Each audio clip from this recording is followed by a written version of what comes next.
mana, i ngā reo, i ngā waka, i ngā hauewha. Tēnā koutou katoa. Ko te mihi tuatahi ki tō tātou mai te rangi, nāna nei ngā mea ka...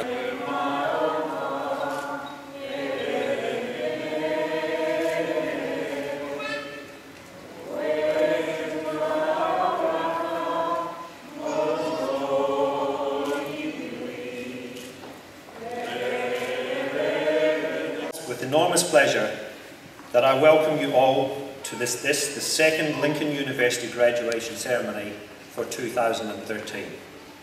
Nicholas David Hazlitt in biochemistry, development of a eukaryotic microbial fuel cell.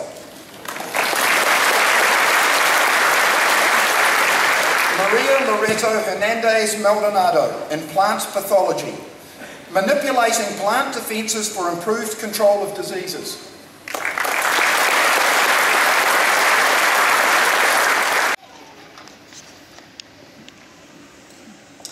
Tēnā koutou katoa, rangatira mā, tēnā koutou, tēnā tātou katoa.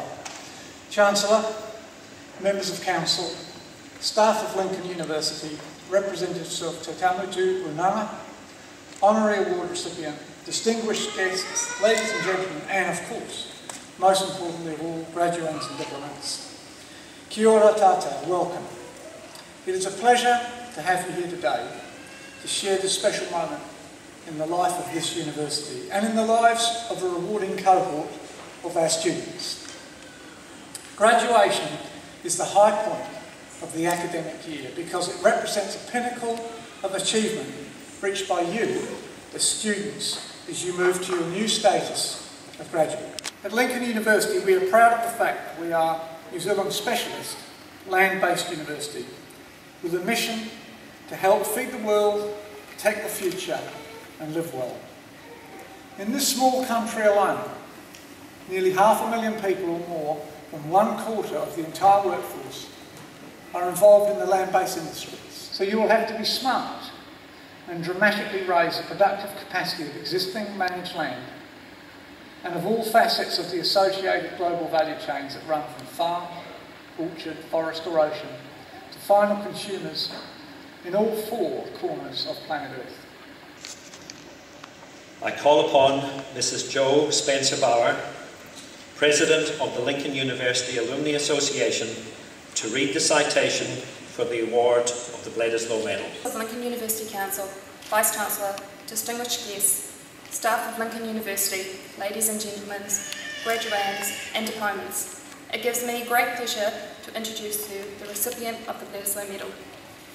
The Bledisloe Medal was initiated in 1930 by the late Viscount Bledisloe, former Governor-General of New Zealand, and it is awarded to a former student or past or present staff member of Lincoln University who, in the opinion of Lincoln University, has made an outstanding contribution in his or her chosen field, advanced New Zealand's interest and or brought credit to Lincoln University, and our recipient this afternoon has certainly done that. Dr. Terence David Heiler is an international consultant in natural resources, specialising in water management and irrigation. He is a doctoral graduate and a former long-serving staff member of Lincoln University and chief executive of a number of the university's associated commercial entities. His career has brought great credit to the university and advanced New Zealand's land-based interest most significantly. In his career, Dr. Heiler has played a distinguished role in science, engineering and formation of policies around the use of water for land-based productive and conservation investments. A civil engineering graduate with first-class honours degree from the University of New South Wales, Dr. Heiler came to Lincoln College in 1966 as a research officer with the campus-based New Zealand Agricultural Engineering Institute, now known as Lincoln Agritech Limited. He led Lincoln University's thrust into the commercial research and development sphere, transforming a number of organisations. He was the first chief executive of Linlink, a company which brought together most of Lincoln University's trading and entrepreneurial units within a single structure with several $1 million worth of business units in 25 different countries on behalf of international financial organisations and host countries. In 2006, he was appointed inaugural Chief Executive of Irrigation New Zealand. In line with Irrigation New Zealand's objectives, Dr. Heiler's job was to lead the promotion of best practice across New Zealand's irrigation industry in water management, water efficiency, and the environmental impacts of intensified land use. 13.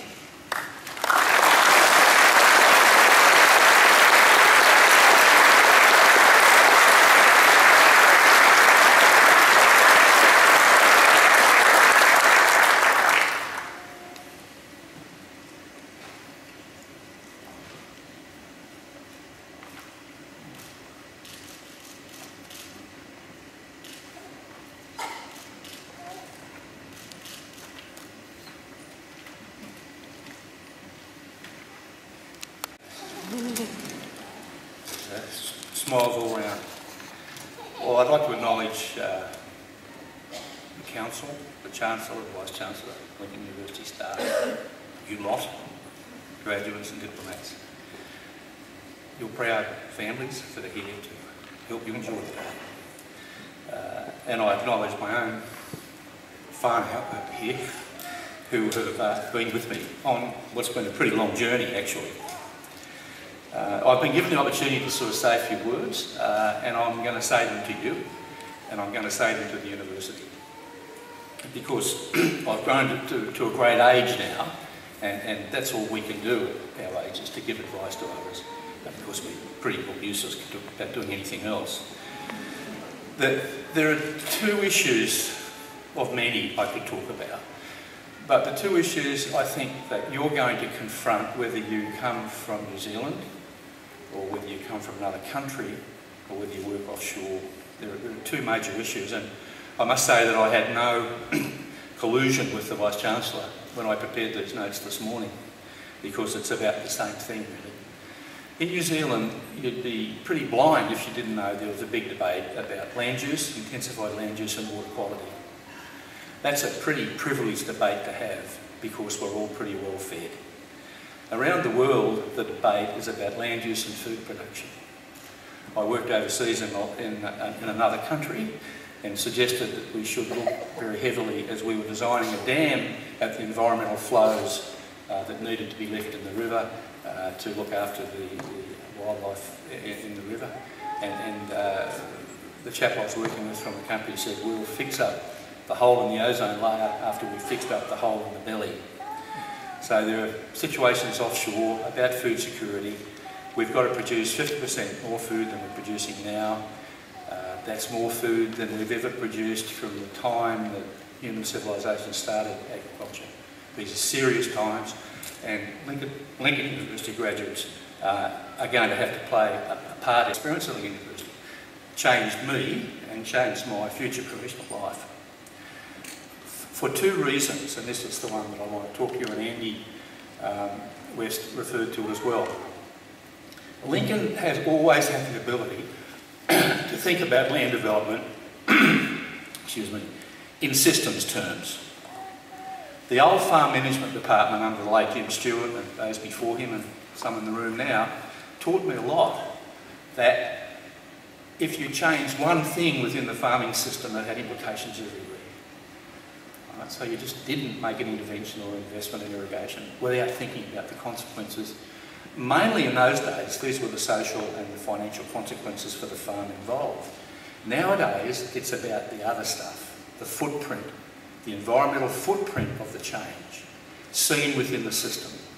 And I'd really like to see Lincoln focus on building that approach to farming systems to a much higher level that includes the environmental footprint of any operation. That would make the life of those that move to the larger systems a lot easier, and maybe get away from some of the regulation that is currently confronting the farming community. For the Bledisloe medal, welcome to the Lincoln Mafia.